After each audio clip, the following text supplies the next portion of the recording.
Hello student, उपसह संयोजी रसायन में आप समावयवता हम लोग पढ़ेंगे। तो समावयवता जो होता है तो दो प्रकार के हो जाते हैं, संरचनात्मक समावयवता और त्रिविम समावयवता। संरचनात्मक समावयवता कई प्रकार हो जाते हैं, आयनन समावयवता, लिंकेज समावयवता या बंधन समावयवता, हाइड्रेट समावयवता, उपसह संयोजी समावयवता, है ना। इसी तरह त्रिविम समावयवता में ज्यामितीय समावयवता और प्रकाशिक समावयवता होता है। तो यहाँ आयनन समावयवता है।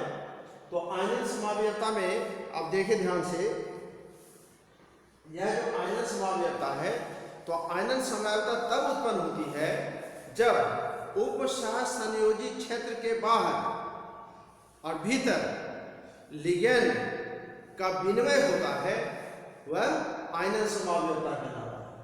तो हम लोग देखते हैं उदाहरण के साथ आयनन समावयवता क्या होता है। ठीक है, तो आयनन समावयवता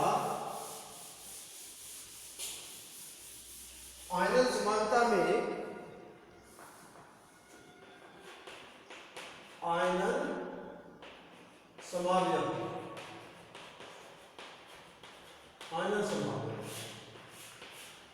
एग्जाम्पल के द्वारा हम लोग समझते हैं कि CONH3 का होल 5 Br और SO4, है ना। NH3 का होल 5 और Br SO4। तो आयनन समावयवता तब उत्पन्न होती है जब उपसह संयोजी क्षेत्र, यह उपसह संयोजी क्षेत्र है, के भीतर तथा उपसह संयोजी क्षेत्र के बाहर परमाणु, अणु अथवा लिगैंड का विनिमय होता है, तब यह समावयवता उत्पन्न होती है। तथा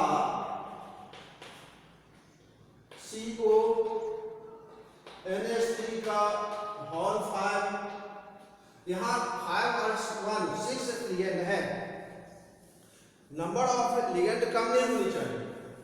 तो SO4 अंदर चला गया और Br बाहर निकल गया। तो इनके दोनों के जो भौतिक गुण है, रासायनिक गुण समान हो जाते हैं। अब इसमें यदि BaCl2 का विलयन डाल देते हैं तो BaSO4 का मिलापक्षेप होता है, रासायनिक गुण बदल गया, भौतिक गुण बदल गया। और यदि इसमें AgNO3 का विलयन डाल देते हैं तो AgBr के साथ क्रिया कर लेता है AgBr, तो सफेद अवक्षेप प्राप्त होता है, पीला अवक्षेप प्राप्त होता है।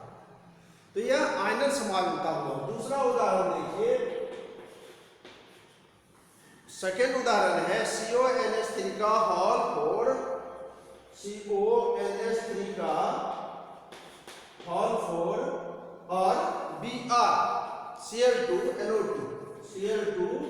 और NO2 तथा चूंकि आयन और लिगैंड का विनिमय है, तो एक Cl क्या हो जाएगा, बाहर निकल आएगा। एक Cl जो है वह अंदर चला आएगा और एक बाहर रह जाएगा, NO2 अंदर चला जाएगा। तो CONH3 का होल 4 Cl NO2 अंदर चला गया और Cl लिगैंड बाहर चला गया। तो इसमें भी 4 और 2 6 लिगैंड है, इसमें 4 5 और 6 लिगैंड, इसमें अंतर नहीं होनी चाहिए। दूसरा है बंधन समावयवता। बंधन समावयवता, तो बंधन समावयवता जब संकुल में उभय दंतुर लिगैंड हो, एम्बिडेंट लिगैंड हो, तो उभय दंतुर लिगैंड केंद्रीय परमाणु से भिन्न भिन्न प्रकार से जुड़कर समावयवता प्रदर्शित करता है। जैसे सपोज करिए कि CONH3 का होल 5 NO2, यह क्या है, NO2 यहाँ पर उभय दंतुर लिगैंड है। NO2 क्या है, उभय दंतुर लिगैंड है। तो एक बार नाइट्रोजन देता है और एक बार ऑक्सीजन देता है, तथा प्लस CO होल 5 और ONO। तो ऐसे जो होते हैं यह क्या कहलाएंगे, बंधन समावेश। तो बंधन समावेशता तब उत्पन्न होती है जब संकुल में उभय तंतु लिगेंड हो, या उभय तंतु लिगेंड एक एक करके केंद्रीय परमाणु से जुड़ता है। तो इसके लिए देखें, यदि CO है, चूंकि इलेक्ट्रॉन दे रहा है, इलेक्ट्रॉन दे रहा है, तो यहां पर NH3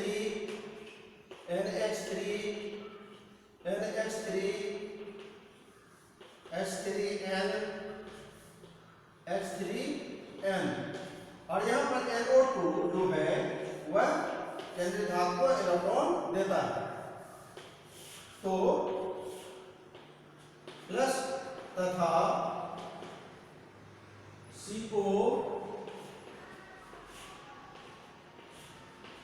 NH3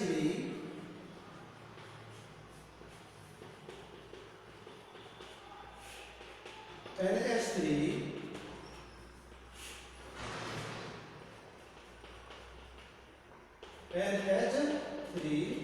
और इसमें ONO नाइट्रिक। तो इस तरह से तो क्या देख रहे हैं कि यहां पर NO2 दे रहा है, यह NO2 है तंतु लिगेंड है, तो ONO नाइट्रिको हो जाता है। ठीक है, अगला है हाइड्रेटेड समावयवता। हाइड्रेटेड समावयवता से मतलब होता है जल। हाइड्रेटेड समावयवता या समावयवता तब उत्पन्न होती है जब जल के अणु संकुल के बाहर और भीतर भिन्न भिन्न संख्याओं के कारण उत्पन्न होती है। भिन्न भिन्न संख्याओं के जुड़ने के कारण उत्पन्न होती है, यह समावयवता कहलाता है हाइड्रेट समावयवता। तो हाइड्रेट समावयवता का उदाहरण देखते हैं। हाइड्रेट मीन्स होता है जल के अंदर। हाइड्रेट समावयवता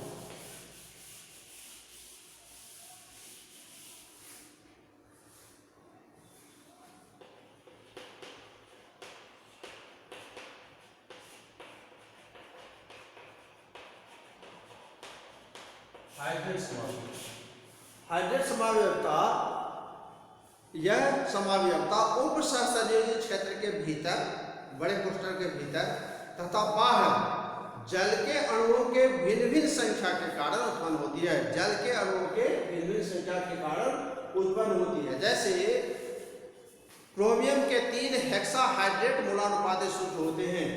क्रोमियम के 3 हेक्सा हाइड्रेट मूलानुपातिक सूत्र होते हैं।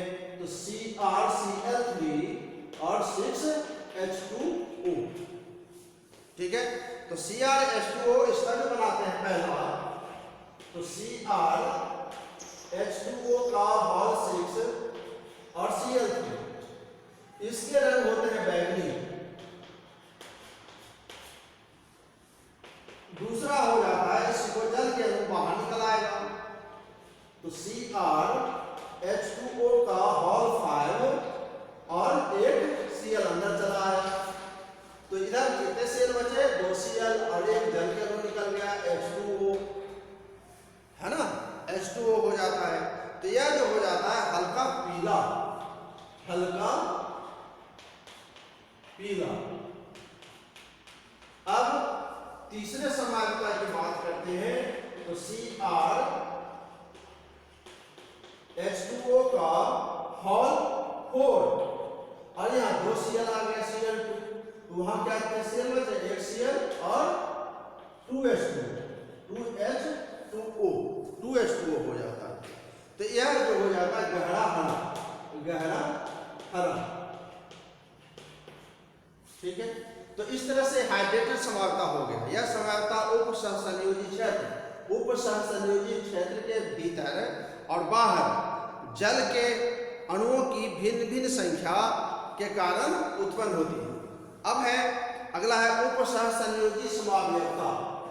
उप सहसंयोजी संयोजी समावर्त उप सहसंयोजी समावर्तता में संकुल धनायन और संकुल ऋणायन होता है ना। संकुल धनायन भी होता है और संकुल ऋणायन होता है। इनमें केंद्रीय परमाणु और लिगेंड का विनिमय होता है। इनमें केंद्रीय परमाणु और लिगेंड का विनिमय होता है। जैसे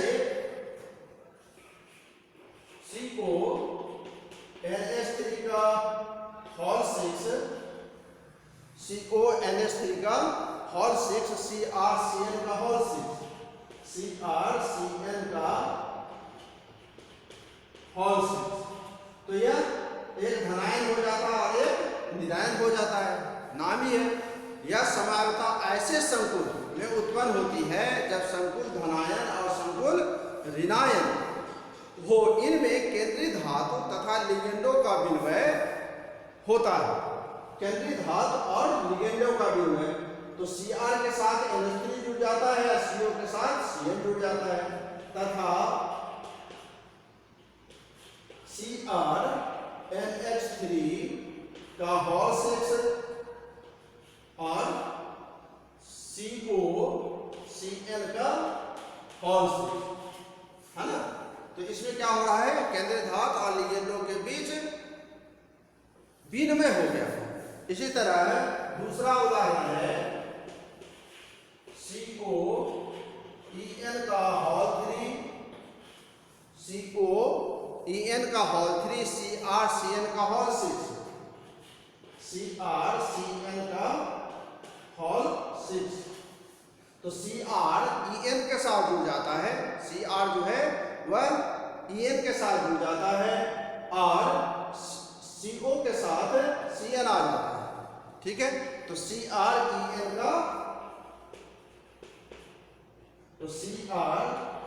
का हॉल 3 और COCN का हॉल 6। तो यह आपके क्या हो गए, उप सहसंयोजी समावयवता। अब हम लोग जो पढ़ने जा रहे हैं बहुत इंपॉर्टेंट टॉपिक है छोटा सा, लेकिन इस सबसे क्वेश्चन पूछता है। तो प्रभावकारी परमाणु संख्या। तो प्रभावकारी परमाणु संख्या होता है केंद्रीय धातु आयन में लिगेंड। केंद्रीय धातु आयन में लिगेंड तब तक जुड़ता रहता है जब तक कि अपने आवर्त में स्थित अक्रिय गैसों के इलेक्ट्रॉनों की संख्या के लगभग बराबर न हो जाए। तो देखिए प्रभावकारी परमाणु संख्या इफेक्टिव एटॉमिक नंबर, इसे शॉर्ट में EAN भी पढ़ते हैं। तो केंद्रीय धातु आयन में केंद्रीय धातु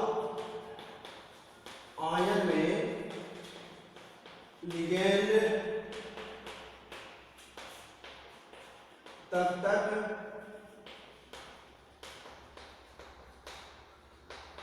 जुड़ते हैं जब तक कि अपने आवर्त में स्थित अक्रिय गैस के इलेक्ट्रॉनों की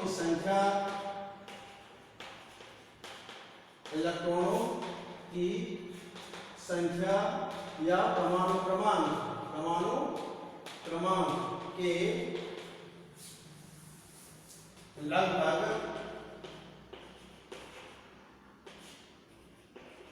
बराबर न हो जाए।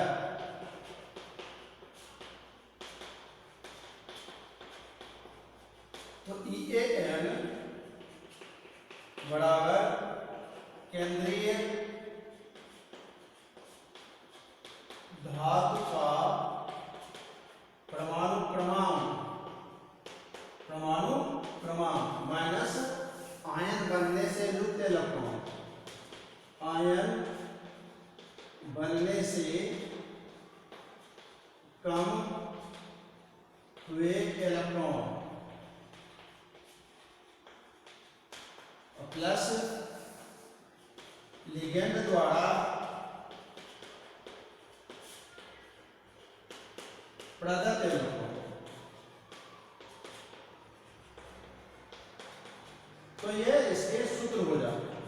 इससे यह पता चलता है कि केंद्रीय धातु आयन में कितने लिगेंड जुड़नी चाहिए, केंद्रीय धातु आयन में कितने लिगेंड जुड़नी चाहिए। एग्जाम्पल के रूप में यदि आप लेना चाहते हैं तो CuCN का होल 4 3 माइनस, CuCN का होल 6 3 माइनस।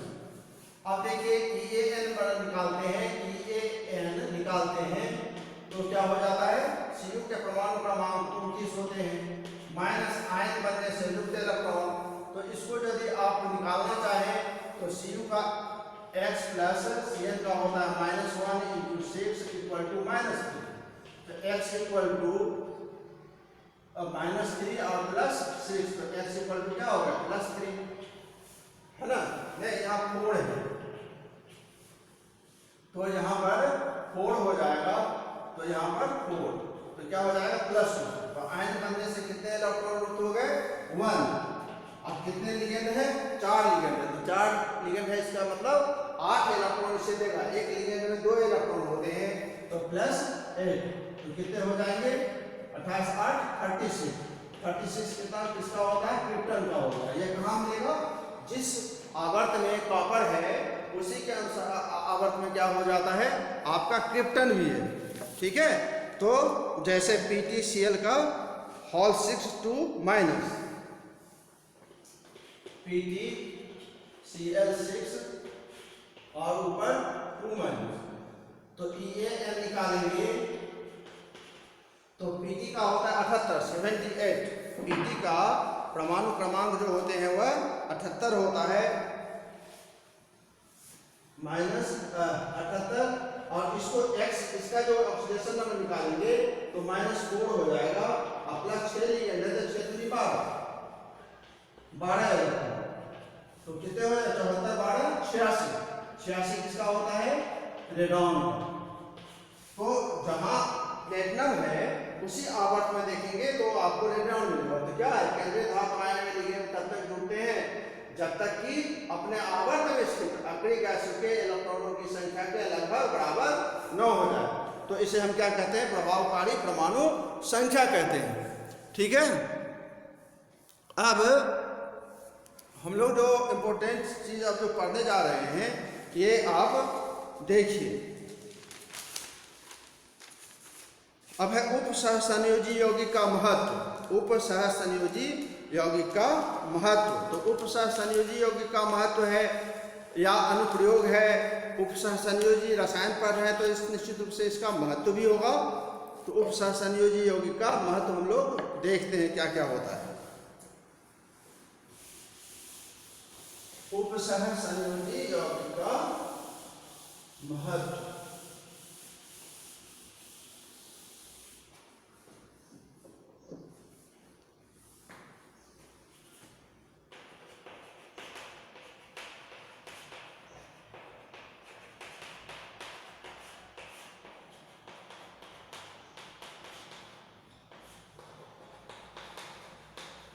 महत्व या अनुप्रयोग भी कह सकते हैं। तो जैविक प्रक्रमों में, जैविक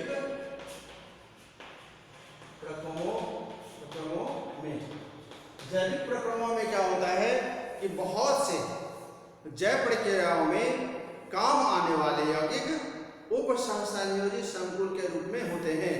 जैसे हीमोग्लोबिन है, हीमोग्लोबिन ये वस्तुनिष्ठ में पूछता है, हीमोग्लोबिन Fe2+ का संकुल है, का संकुल अर्थात उपसंयोजी यौगिक का संकुल है। जैसे क्लोरोफिल, क्लोरोफिल जो है पेड़ पत्तियों में यह Mg2+ का संकुल है। और विटामिन B12, विटामिन B12 जो है यह कोबाल्ट का संकुल है, कोबाल्ट का संकुल है, संकुल है। इसी तरह दवाइयों में,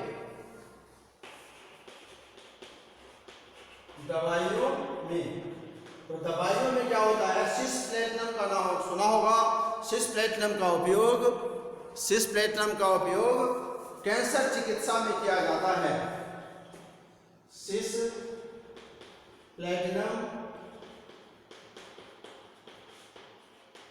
सिस्प्लेटिनम जो होता है, आप सिस PT Cl3 और NHCl2NH3 का बॉन्ड, सिस्प्लेटिनम है ना, का उपयोग जो होता है कैंसर चिकित्सा में होता है, कैंसर चिकित्सा में होता है, कैंसर चिकित्सा में होता है। बहुत सारे हैं। अब है फोटोग्राफी। फोटोग्राफी में जो किया जाता है उसमें क्या होता है कि AGBR की प्रचुरता होती है। तो फिल्म को के स्थायीकरण के लिए, स्थिर फिक्स करने के लिए उसको हाइपोविलियन होता है, सोडियम थायोसल्फेट विलयन में धोते हैं। सिल्वर और थायोसल्फेट आयन संकुल यौगिक बनाता है। सिल्वर तो Ag(H2O3) का संकुल यौगिक बना देता है। फोटोग्राफी में करते हैं तो AGBR प्लस Na2H2O3, इसे कहते हैं हाइपोविलियन। इसे क्या कहते हैं, हाइपो मीन्स हाइपोविलियन होता है। सोडियम थायोसल्फेट हो जाता है। तो Na3Ag(H2O3) है ना, तो यह आपका संकुल बना लेता है। अब प्लस NaBr हो गया। तो यह फोटोग्राफी में होता है। अब जो मुख्य चीज हम लोग पढ़ने जा रहे हैं, कार्बधात्विक यौगिक।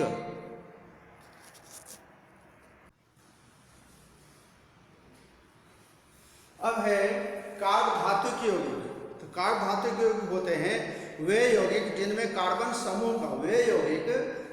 कार्बन समूह का कार्बन परमाणु सीधे धातु परमाणु से सहसंयोजी बंध द्वारा जुड़े होते हैं, कार्बधात्विक यौगिक कहलाते हैं।